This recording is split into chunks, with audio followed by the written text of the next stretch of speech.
Assalamualaikum warahmatullahi wabarakatuh dan selamat sejahtera diucapkan kepada Dr. Romarzila. Okey, jadi pada hari ini saya akan melakukan pembentangan tentang kajian tindakan yang telah saya hasilkan. Okey, jadi tajuk bagi kajian tindakan saya adalah penggunaan bahan bantu mengajar multimedia interaktif dalam pembelajaran kanak-kanak di taska. Okey, itu tajuk saya. Okey, seterusnya nama saya Muhammad Haris Nazmi bin Endri, bernombor metrik D2018208671 dan saya dari kelas AT19D. Okey, tanpa buang masa, mari kita teruskan. Okey, berikut merupakan isi kandungan yang ada dalam kajian tindakan saya. Yang pertama, pendahuluan. Yang kedua, refleksi pengalaman pengajaran dan pembelajaran. Yang ketiga, fokus kajian. Yang keempat, objektif kajian. Yang kelima, persoalan kajian. Yang keenam, metodologi kajian. Yang ketujuh, pelaksanaan kajian. Yang kelapan, refleksi kajian. Yang kesembilan, cadangan kajian seterusnya. Yang kesepuluh, lampiran. Dan yang terakhir sekali, nombor 11 adalah rujukan. Okey, pada bahagian pendahuluan, secara ringkasnya, dalam bahagian ini ada elemen-elemen seperti definisi multimedia interaktif, dan yang keduanya memberitahu tentang kelebihan dan kepentingan menggunakan bahan bantu mengajar multimedia interaktif dalam proses pembelajaran kanak-kanak. Okey, itu secara ringkasnya dalam bahagian pendahuluan.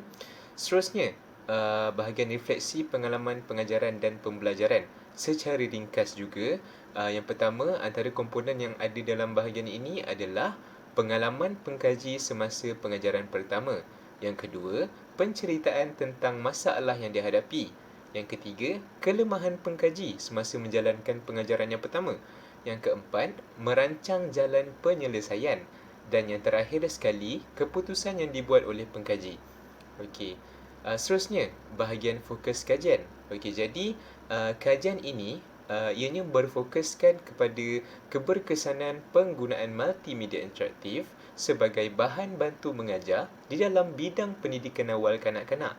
Okey, seterusnya, bahagian objektif kajian. Okey, objektif khusus dalam kajian ini ada 4. Yang pertama, membantu meningkatkan keberkesanan penggunaan bahan bantu mengajar multimedia interaktif dalam pembelajaran kanak-kanak. Yang kedua, membantu meningkatkan daya kefahaman dan tumpuan kanak-kanak semasa sesi pengajaran dan pembelajaran melalui bahan bantu mengajar multimedia interaktif. Yang ketiga, membantu meningkatkan pencapaian kanak-kanak dalam mata pelajaran melalui kaedah yang berkesan, iaitu dengan menggunakan bahan bantu mengajar multimedia interaktif. Dan yang terakhir sekali adalah membantu meningkatkan penggunaan teknologi terkini dalam sistem pendidikan di taska. Okey, seterusnya, persoalan kajian. Okey, jadi di dalam kajian tindakan ini, ianya terdapat 2 persoalan kajian.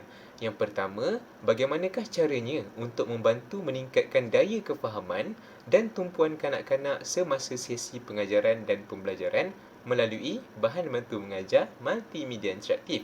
Yang kedua, sejauh manakah penggunaan bahan bantu mengajar multimedia interaktif dapat memberi kesan kepada pembelajaran kanak-kanak. Okey, seterusnya, metodologi kajian. Okey, ini secara ringkas. Saya tidak menerangkan kesemuanya. Ini secara ringkas antara komponen-komponen penting yang berada di dalam metodologi kajian. Okey, yang pertama, reka bentuk kajian menggunakan kaedah kualitatif. Okey, yang kedua, kumpulan sasaran. Okey, kumpulan sasaran dia adalah kanak-kanak yang berumur 4 tahun.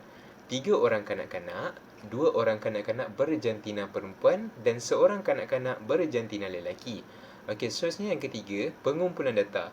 Kaedah pemerhatian digunakan semasa pengajaran sedang berlangsung sehingga tamat pengajaran yang memfokuskan dari pelbagai aspek.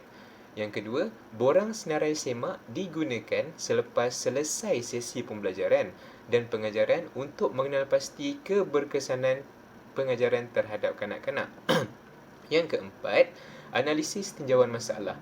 Kajian ini dianalisis menggunakan Microsoft Word Windows 10 untuk menyusun dapatan kajian secara sistematik dan tersusun melalui pemerhatian, hasil kerja murid, senarai semak dan gambar.